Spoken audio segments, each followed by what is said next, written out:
तभी तो उर्दू उर्दू उर्दू कर रहे हैं। ये वही ना जादूगर का वो करिश्मा कि आप एक हाथ से कुछ और दिखाओ, दूसरे हाथ से कुछ करो। क्योंकि उन्होंने बीजेपी की मदद की राज्यसभा के इलेक्शन में और वो चाहते नहीं हैं कि लोग इसके तरफ तवज्जो दें, तो उर्दू की बात कर रहे हैं। हालांकि उर्दू के मामले में जैसे मैंने कहा झूठ के अलावा और कुछ नहीं है, लेकिन पीडीपी अब वो कभी अपनी हरकतों से बाज नहीं आएंगे। आज जो भी हम भुगत रहे हैं वो इस चीज का नतीजा है कि उन्होंने बीजेपी को यहाँ लाके सेटल किया। आज भी वो अंदरूनी तौर उनकी मदद कर रहे हैं। सर लास्ट क्वेश्चन, आपने को सच और झूठ में जो है फर्क नजर नहीं आता। बदकिस्मती से ये जमात और इस जमात की कयादत, इनको झूठ के अलावा कुछ नजर नहीं आता। हमने उनसे कहा ना, खुदारा हमें वो ऑर्डर दिखाइए जिसके तहत हमने उर्दू को ड्रॉप किया हो। आपने सिर्फ वो ऑर्डर दिखाया जिसमें हमने पब्लिक कमेंट्स मांगे। पब्लिक कमेंट्स और ड्रॉपेज में आपको फर्क नजर नहीं आता। वो छोटी लड़की है लेकिन पढ़ी लिखी है। अब क्या मुझे और ज्यादा उनको पढ़ाना पड़ेगा, ट्यूशन देना पड़ेगा? There is a difference between asking for public comments and dropping a subject.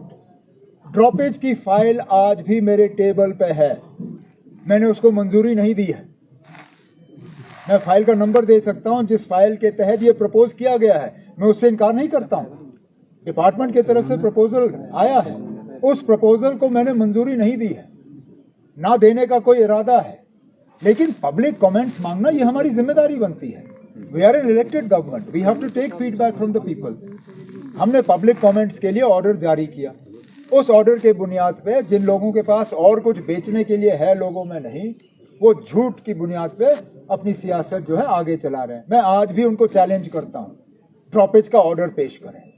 अगर हिम्मत है पर पेश करिए, मैं भी पीडीपी ने राज्यसभा में बीजेपी को सपोर्ट किया। इलेक्शन हो गए ना, देखिए क्या क्या हाइक में गैस के सिलेंडर भी हाइक हो गए। कमर्शियल 900 रुपए कुछ कमर्शियल सिलेंडर पे कीमत चढ़ गई है।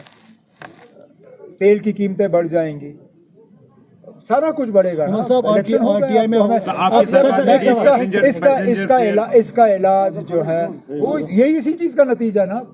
जब तेल की कीमतें बढ़ेंगी, पैसेंजर का फेयर नहीं बढ़ेगा। वैसे भी ये लोग टेबल के नीचे से इतना ही फेयर ही ले रहे थे, लोग दे रहे थे। हमारी मजबूरी बनी कि कीमतें बढ़ गई हैं, हमें वो